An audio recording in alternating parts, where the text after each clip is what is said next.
for you as well, but it is, there's just a different feeling. Yes. Like, you know, if I knew that this was being taped and I could rethink the thing we're about to say about Liam Neeson or whatever it is, yeah, you know, it's different. And, yeah. And so, but well, the Liam Neeson story is a perfect example. Let's go there. Okay, yeah, let's go there. A perfect example of a story where, you know, if you were Liam's friend, you would go, "Don't tell that one. Don't tell that one." He's like, "But I want to be honest." Yeah. Like, don't. You could be honest with me. I'm not going to judge you. If you tell me that someone got raped and you went out with a baseball bat for a week looking for a black man to beat up, to kill, I'd be like, "Oh, Jesus Christ, man. Like, what the fuck was going through your head at that point in time? Like, that's terrible. Like, yeah, like, I feel awful about it. I can't believe that was me." But it didn't happen. Nothing happened. And now, you know, people are calling him a racist and they don't want him in movies. And well, I mean, this is fascinating to me because, again, this is a much larger problem with massive implications. We need to think through the whole process of redemption for people in our society, right? Like we have to understand what are the criteria for successful apologies and for forgiveness, right? Because especially, I mean, we're in a world where people are having their reputations destroyed and their careers threatened for tweets they sent as teenagers. Yes. Right. And you know, more, this is to Dorsey's point, things are not disappearing online anymore. And at a certain point, you know, everyone, there's just going to be a 360 kind of panopticon view of everyone's life. You know, there are people who have grown up on social media and everything is out there.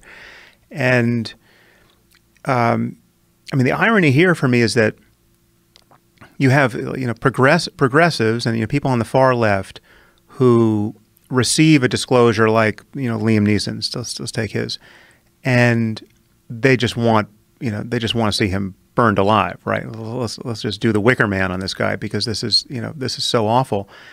And yet, alongside that, these same people on the left are people who have as a genuine ethical norm the rehabilitation of murderers, right? Like, you could be somebody who spent, you know, 20 years in prison for a crime you admit you committed, and there's this norm around redemption, and so there's no way to square those two things. Well, they're constantly holding these two contradictions, right? I mean, here's another one: women's rights and support of the hijab. I mean, what's going on there? How do you do that? How, you know, don't be Islamophobic, but also support women's rights and gay rights. Yeah. Okay. Well, I think Eric Weinstein, our mutual friend, calls these the Hilbert problems for social justice warriors. I mean, David Hilbert was a very famous mathematician who, at the turn of the 19th century, posed a set of problems in mathematics that, you know, were just, you know, the on his list of the most desirable questions, like the hardest questions and the most consequential questions to answer. And so, you know, Eric, being a mathematician, has flipped that around ironically and said, these are the questions that social justice warriors have to answer. And there are these impossible oppositions of this sort. But so the Liam Neeson thing, and, you know, forgive me if there's some detail that has come out that I'm not aware of, but my understanding of it is he had a friend who was raped, and then he reported this state of mind, this murderous state of mind he was in, where he was walking around with, I think he calls it a kosh. I mean, that's the British word for it's like a small metal club, right? It's like a blackjack, or like another term for it, I think. And looking for a black guy to kill, you know, like just hoping someone's going to come out of the woodwork and threaten him so that he could, you know, kill this guy in this act of instrumental violence because his friend had been raped by a black guy, right? So it's like any black guy will do. Now that's sort of like the extra horrific wrinkle to the story, right?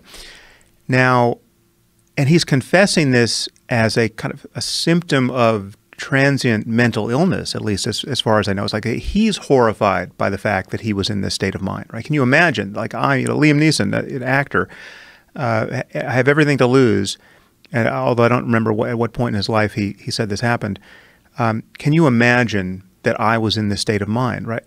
And this is, as you say, an all too honest disclosure, but it is damn interesting, right? And it is the kind of thing that we should be able to talk about, right? And it's not. And the fact that this is becoming synonymous with racism seems just wrong, given how he described her, at least how I've heard this, because he's saying, listen, if this had been an Armenian guy or an Italian or a Japanese guy, I'd be looking for one of them, right? I mean, what this was, at least on his telling, is the virus of instrumental violence. I mean, the virus of, like, I mean, this is how every blood feud ever in human history gets started. It's like someone from your tribe killed my brother, and now what I want to do is kill anyone from your tribe, right? It doesn't matter who, right? And that's, clearly as toxic as it gets,